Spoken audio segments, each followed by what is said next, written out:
темата е слична како минатата година, иако има друга фразеологија користено. Во суштина, минатата година беше одржливоста на курсот на нашата надворешна политика кон Западот, сега е експлицитно посочена таа дилема. Накусо, анкетите се многу јасни. Значи, поддршката за членство во Европската Унија опаѓа. Опаѓа од различни причини, тоа ќе можеме во нека друга прилика да го сецираме на делови, меѓутоа, ова што сакам да го истакнам во тој сегмент е тоа што кај нас е посебен проблем, што поддршката опаѓа особено во етничкиот македонски дел. Ако етничките заедници, барем поголемите, нумерички зборено, во една држава има дивергентни ставови за битни прашања од надворешно-политичката агенда, секој пат за decision makerите, за оние кои се во позиција да решаваат, е тешко да го менаџираат тој курс и генерално и секторски по-специфично. Вториот дел од прашањето, дали можеме да бидеме членка до 2030-та, ќе го одговорам подоцна во неколку детали плюс, меѓутоа сакам да кажам дека тоа не зависи само од нас и ова не е excuse, не е оправдување. Можни се две ситуации наредниве години. Вие може да правите одлични реформи, а фокусот на Европската Унија да не е на Западниот Балкан. Сме имали такви периоди порано. Во таква ситуација нема интеграција. Втората ситуација е не правите реформи дома, а Европската Унија има фокус на регионот, како што има последниве месеци. Повторно нема интеграција. Чи мора двете страни да прават реформи и да имаат фокус на регионот, инаку Брисел и понатаму ќе продолжи да се бави самиот со себе, а нашите домашни автократи ќе се правдаат дека ние правиме одлични реформи, но Брисел тоа не го регистрира. Во првата ситуација, кога правите солидни реформи, а Брисел не обрнува внимание на тоа, крајниот резултат е практично бришање од политичката сцена на сите проевропски и прореформски политички сили. Ако тоа нема награда или признание, ако не напредувате и на крајот не влезете во Европската Унија, јасно е дека политичките структури кои тоа го протежираат, го менаџираат, го заговараат, го објаснуваат, го форсираат, јасно е дека не може да опстанат повеќе од еден изборен циклус на политичката сцена. А во втората, реков, имате автократи на власт, на кои одлично им доаѓа недостатокот на внимание од Брисел кон регионот, за да се правдаат дека недемократските практики дома практично се европски реформи, само што тоа од Брисел немаат намера да го гледаат. Курсот за меѓународното обкружување, споредено со ланскиот, наш собир, истиот овој период од годината, и сега, ако паметите, тогаш имавме пролиферација на нон-пейпери, кои заговараа промена на граници и дури размена на луѓе, на население. И објективно, ланскиот јануари, Европската Унија беше прилично, тие велат inward looking, прилично свртена кон себе си и се бавеше прилично со себе, а не со надворешно-политичките приоритети, меѓу кои проширувањето е значајна ставка. Денес нема нон-пейпери, а Европската Унија и САД имаат најголема синхронизација во својата надворешна политика од 90-тите до денес, што е добро. Специфично Западниот Балкан, по војната во Украина, по 24 февруари, Европа е повторно во фокусот на надворешната политика на САД, а со тоа и Западниот Балкан, како сегмент од тоа, затоа што по сите проценки на експерти, на политичари, на дипломати, ако Русија се обиде да го одвлече вниманието на целокупната Западна алијанса кој помага на Украина да се ослободи, тоа полесно ќе го направи на Балканот отколку на Балтикот. Прв пат, по Кумановскиот договор 99-та, Охридскиот договор 2001-та, прв пат стабилноста на Западниот Балкан е политички приоритет на меѓународната заедница, а не интеграциите. Са некои ќе забележат, има критичари кои со право велат тоа е, значи зборуваме повторно за стабилократија, меѓутоа таква е меѓународното окружување, диктирано од војната во Украина и таа е реалност.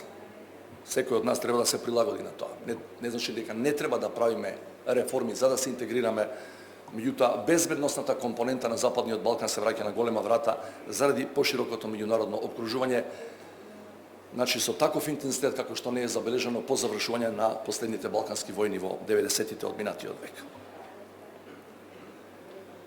Формално гледано во интеграциите има напредок. Ние и Албанија почнавме преговори.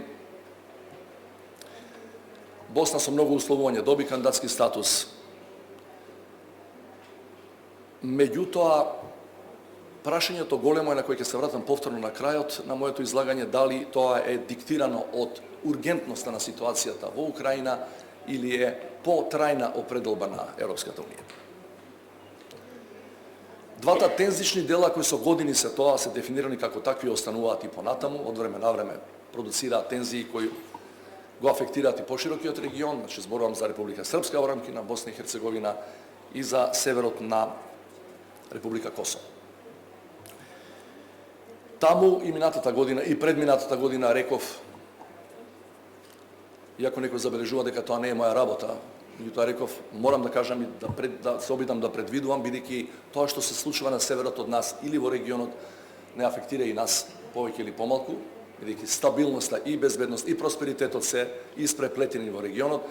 Според сегашните трендови или трендовите во изминативе години не гледам наскоро позитивна разврска или дефинитивно стабилизирање на тие две жешки точки, како ги нарекуваме.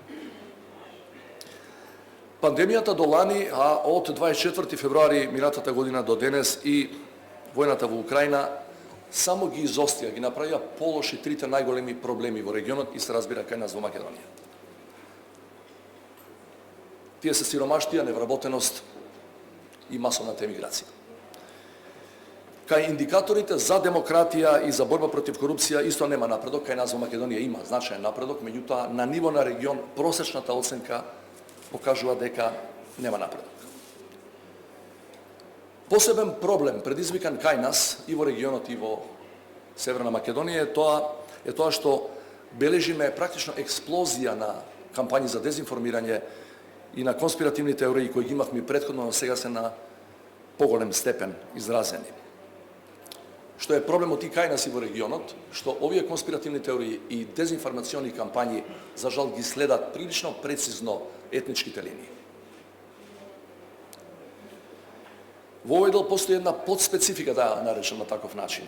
Русија по 24 февруари не настапува со зголемен обем или интензитет на дезинформациите. Затоа што се преокупирани на глобално ниво да ја контрираат кампањата која од Западната алијанса се прави кон нив. Че ресурсите им се таму распоредени. Но, кај нас ефектите се полоши отколку претходните години, затоа што подлогата за антизападната реторика кај нас беше веќе поставена и во традиционалните и во социјалните мрежи, традиционалните медиуми и на социјалните мрежи. Во економијата постои компетиција меѓу две регионални иницијативи, Отворен Балкан и Берлинскиот процес. Отворен Балкан постои, работи практично, активен е веќе 3 години, но Брисел од пред неколку месеци го враќа на голема врата Берлинскиот процес, кој формално постои од 2014, но со последната конференција практично најави дека сака да биде промовиран во амбрела иницијатива, значи чадор организација или иницијатива во која другите ќе бидат само компонента. Двете иницијативи се корисни, меѓутоа морам да повикам до одговорните и надлежните во Брисел да направат приоритизација меѓу овие две работи, затоа што ако тие тоа не го направат во Брисел, ние на Балканот никогаш тоа нема да го направиме. А на таа основа луѓето прилично се делат. Меѓу другото и затоа што во Отворен Балкан само 3 од 6 западно-балкански држави не учествуваат. Или само 3 учествуваат. Да се префрлам на одговорот на прашањето од наслов дали е можно членство до 2030. Можно е. Ние имаме внатрешен потенцијал, имаме паметни луѓе, имаме искуство, имаме одамна поставено систем за преговори и сме најдобро, неспорно најдобро подготвен кандидат во историјата на Европската Унија. Меѓутоа не сум сигурен во овој контекст и во овој комплекс на прашања за две други работи. Прво, не знам дали ќе постигнеме национален консенсус по тоа прашање. Во овој момент го немаме. Че зборувам за реален, не за реторички консенсус. Дали ќе постигнеме и дали ќе го одржуваме, бидејќи мора да го одржувате со години и години додека траат борите. И второ, не знам дали Европската Унија и по завршување на војната во Украина ќе го задржи фокусот врз регионот. Со години наназад, општо место во сите анализи во делот на интеграциите е дека кога сакате да влезете во НАТО, таа организација поради својата внатрешна структура води сметка за геополитичките резони. Европската Унија наводно води сметка за некои други работи. Меѓутоа, гледаме дека Европската Унија направи неколку крупни исчекори, меѓу другите, освен према Западниот Балкан, додели кандидатски статус на Украина и на Молдова, кои никогаш тоа не би го направиле, да бидеме искрени, не би го добиле ако не беше оваа грозна војна која се одвија во Украина. Или кандидатскиот статус на Босна и Херцеговина, за која колку до вчера не постоеше доволно притисок или ургентност на ситуацијата да го добие тоа. Што значи дека, накусо кажано, дека геостратешките резони почнаа да доминираат и во логиката на Европската Унија.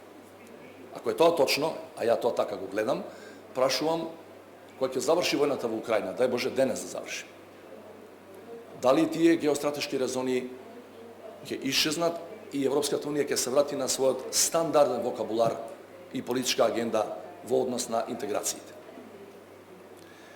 Да завршам со одговор во форма на прашање. На првиот дел од насловот, бидејќи тоа постои, дилемата Исток и Запад, за која мислевме дека одговоривме во прилог на Западот 30 години порано. Еве само две сосема куси споредби како одговор на таа дилема. За мене е неспорно каде припаѓаме и каде треба и формално да бидеме членки, меѓутоа за оние кои се колебаат, а бројката на луѓе кои ја поставуваат таа дилема последнава година-две расте, за жал. Прашањето е дали Истокот, мислам пред се на Руската Федерација, нуди решение за нашите најголеми проблеми. Ги спомнав во првиот дел. Главниот проблем, нискиот животен стандард или сиромаштијата. Еве ви податок од јануари 2022, точно пред една година. Званичниот, официјалниот податок на Статистичкиот завод на Руската Федерација е дека во јануари минатата година просечната плата во Русија е 400 евро.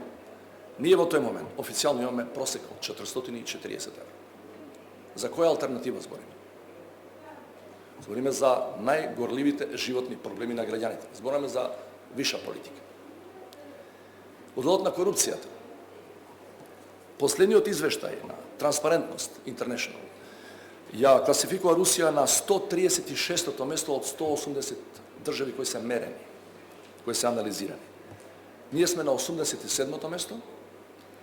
Сите, до еден, буквално сите, преостанати 5 држави на Западниот Балкан се подобри во делот на перцепцијата за корупцијата од Руската Федерација. За каква алтернатива зборувам? И да завршам со тоа што некои го спомнуваат во контекст на дилемата Исток или Запад. Има аналитичари, има политичари кај нас кои велат да, но има земји членки на Европската Унија кои не покажуваат баш задоволителни резултати во делот на демократијата или просперитетот на своите граѓани. Значи, алудираат на дилемата меѓу Западот и Западот, за кого сме. Ако ги земете не само овие два индикатора кои ги споминам, било кои индикатори за демократскиот напредок и за економскиот бенефит за граѓаните на тие држави, че дури и овие 3-4 држави кои заостануваат при тие мерења и анализи, а се членки на Европската Унија, сите тие се неколку класи подобри од овој Исток за кој зборуваме. Благодарам.